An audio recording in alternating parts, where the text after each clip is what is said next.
Vine a pedir una entrenadora personal porque yo practico buceo. Entonces me encontré con que me faltaba fuerza. El equipo de buceo pesa la mitad de lo que peso yo. Y entonces manejarlo y andar con agilidad era un poco complicado. Y además los barcos tienen la manía de moverse, con lo cual me hacía falta equilibrio, me hacía falta de todo.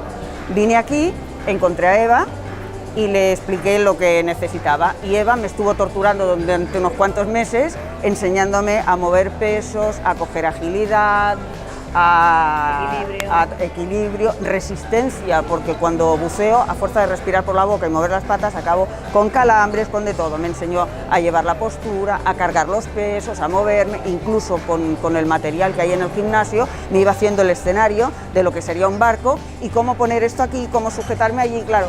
Es un poco así, porque nos iban mirando con aquello de que, ¿qué hacen? ¿Qué hacen?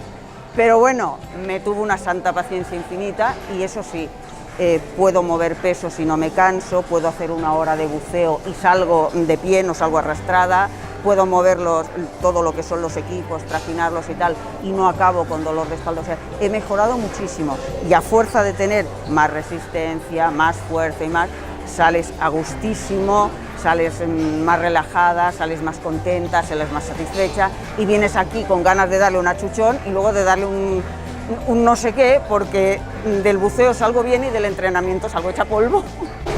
Bueno, yo con Marga lo que hemos trabajado según su objetivo es coger mucha fuerza, mucha resistencia y sobre todo equilibrio, ¿no? Ya que el tema del balanceo del barco, con un peso tan importante que llevan en la espalda, siempre es bueno coger mucha fuerza, sobre todo el centro, ¿no? En la parte del core.